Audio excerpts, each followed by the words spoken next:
Turning red Disney Pixar की एक best animated movie दूर दूर तक नहीं है, बट इस मूवी में कई सारी ऐसी चीजें हैं जो आप श्योरली इंजॉय करेंगे। एग्जाम्पल के तौर पे इस मूवी का यूनिक एनिमेशन, उससे लेके इस मूवी के जो फनी मोमेंट्स हैं, इस मूवी के जो हिडन थीम्स हैं, जो मैच्योर थीम्स हैं, और इस मूवी के जो ब्यूटीफुली फनी मोमेंट्स हैं, वो आपको काफी खुश कर देंगे।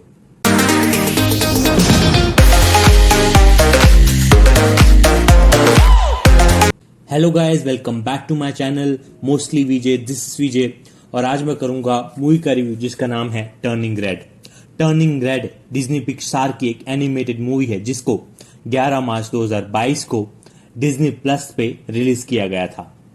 अगर इस मूवी की स्टोरी की बात की जाए तो इस मूवी की स्टोरी है 13 साल की मेलिन जो एक चाइनीज फैमिली से बिलोंग करती है, जो कनाडा के टोरंटो में अपनी फैमिली के साथ रहती है।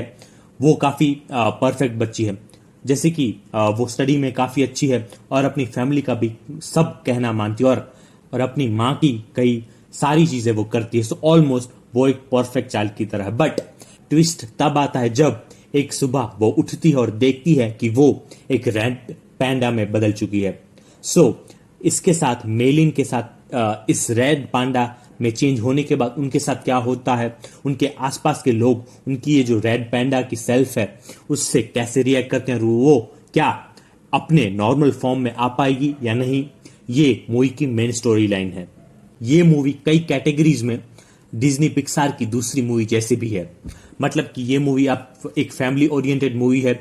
इसमें जो कैरेक्टर हो रहा है वो प्यूबर्टी से गुजर रहा है, एक coming of age type story है जिसमें जो मेन कैरेक्टर होता है उसे कई सारी कंफ्यूजन होती है। वो अपनी जो पर्सनालिटी है उसको फिगर आउट कर रहा है। इसमें एनिमेशन भी काफी अच्छा है, बट कई सारी चीजों में ये जो मूवी है वो पिक्सार की दूसरी मूवी से डिफरेंट हो जाती है।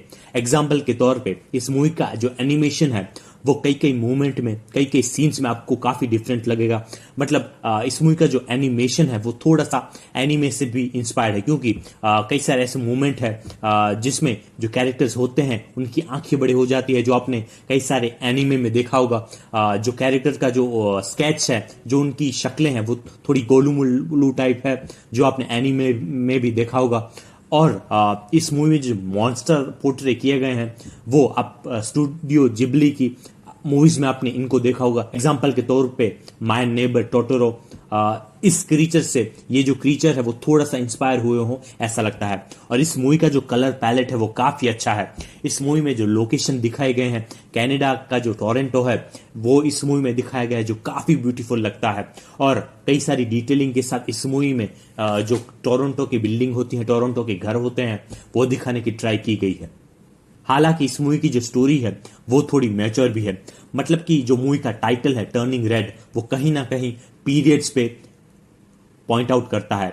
एग्जाम्पल के तौर पे इस मूवी में एक लिटरली मूवमेंट है जिसमें जो मेलिन है वो रेड पांडा में बदल जाती है और उनकी जो मॉम है उनको ये दूसरी ही चीज लगती है। मतलब उनका जो कैरेक्टर है वो मेलिन को पैड्स ऑफर करता है, जो काफी ग्राउंड ब्रेकिंग मूवमेंट है, क्योंकि मुझे नहीं लगता कि किसी भी डिज्नी मूवी में जो पैड्स है उनका मेंशन किया हो। और इस मूवी में तो वो पैड्स को दिखाते भी हैं, जो काफी ब्रेव था और थोड़ा मैच्योर भी था। टर्निंग रेड में जो मेलिन का कैरेक्टर है वो कई सारे चेंजेस से गुजर रहा है। जैसे मैंने पहले बताया कि हमें ऐसा लगता है कि वो उनका पीरियड स्टार्ट हो गया है। इसके साथ साथ जो वो इमोशनली, फिजिकली और मेंटली जो चेंज होती है, उनकी एक जो रेबेलियस टाइप पर्सनालिटी बाहर आती है, जिसकी वजह से उनकी और उनकी मॉम के बीच में थोड़ा सा फ्रिक्शन भी पैदा होता है, जिसके कारण जो मेलिन का कैरेक्टर है वो कहीं ना कहीं अपनी जो ट्रू सेल्फ है, अपनी जो ट्रू आइडेंटिटी है उसको एक्सप्लोर कर रहा होता है, जिसके कारण जो टीनेज ऑडियंस है वो इस मूवी के साथ काफी सारा रिलेट कर पाएगी। इस मूवी में जो बाकी के कैरेक्टर्स है वो भी काफी मेमोरेबल है। मतलब कि इस मूवी में कई सारी डाइवर्स कास्ट है। एग्जाम्पल के तौर पे जो मेन कैरेक्टर है वो चाइनीज बैकग्राउंड का है और उनके जो फ्रेंड्स है वो भी डाइवर्स है। जैसे कि मूवी में एक कैरेक्टर है एबी का, जो मेरा फेवरेट था, जो एक कोरियन बैकग्राउंड से बिलोंग करती है, और दूसरा कैरेक्टर है प्रिया का, जो काफी शांत रहती है, ज्यादा कुछ एक्साइटमेंट नहीं दिखाती, जो एक इंडियन है। और आपको तो पता ही है कि कनाडा में कितने इंडियंस रहते हैं और एक दूसरा कैरेक्टर मिरियम का जो वाइट है जिसके ब्रेसेस है, बट मूवी के कई सारे मूवमेंट्स में भी ये जो डाइवर्सिटी है वो आपको दिखाई देती है। एग्जाम्पल के तौर पे मूवी में 2 मूवमेंट्स है जिसमें पगड़ी वाले सरदार दिखाए हैं, क्योंकि जो कनाडा है वहां पे सरदार बहुत है, और जो काफी पर्सनल और काफी नाइस टच था मूवी के मेकर्स की तरफ से। अगर फेवरेट कैरेक्टर की बात की जाए तो इनमें से जिसका कैरेक्टर मुझे काफी अच्छा लगा वो है एबी का। एबी जो एक साउथ कोरियन किड है, जो मेलिन की one of the best friend है, वो काफी एनर्जेटिक है, वो काफी केयरफुल एटीट्यूड के साथ अपने आप को जो एक्सप्रेस करती है। उनका जो एक कई सारे फनी मूवमेंट्स हैं जिनमें जो एबी है वो काफी वियर्ड हरकतें कर रही है, बट कहीं ना कहीं ये जो वियर्ड हरकतें हैं वो हार्टफेल्ट और फनी भी लगती हैं, और जो मूवी के बेस्ट मूवमेंट है वो इनकी वजह से आते हैं। इस वजह से ये जो एबी का कैरेक्टर है वो मेमोरेबल और आइकॉनिक बन जाता है मेरे लिए। टर्निंग रेड का जो ह्यूमर है वो भी काफी अच्छा है। मूवी में कई सारे फनी मूवमेंट्स है, वियर्ड मूवमेंट है, और मूवी में जो एक बॉय बैंड होता है फोर टाउन, उस पर जो फोकस किया है वो मुझे काफी अच्छा लगा, क्योंकि कहीं ना कहीं कोई भी जो टीनेजर होता है वो पॉप स्टार्स होते हैं, बैंड्स होते हैं, उससे कहीं ना कहीं ऑब्सेस होता है।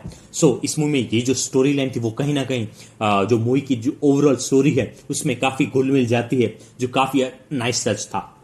अगर इस मूवी की नेगेटिव चीजों की बात करें तो कहीं ना कहीं हर डिज्नी पिक्सार मूवी का एक इमोशनल कनेक्शन होता है, एक इमोशनल हार्ट होता है जो कहीं ना कहीं एक कैरेक्टर से या उन कैरेक्टर की स्टोरी से जुड़ जाता है। एग्जाम्पल के तौर पे इनसाइड आउट है, अप है, इवन कोको है, बट मुझे ऐसा लगा कि इस मूवी का जो इमोशनल कनेक्शन है और जो एक हार्ट है, जो कहीं ना कहीं मेलिन और उनके मॉम की जो रिलेशनशिप है, जो उनके जो रेड पैंडा बनने की वजह से कहीं ना कहीं थोड़ी सी बिखर जाती है।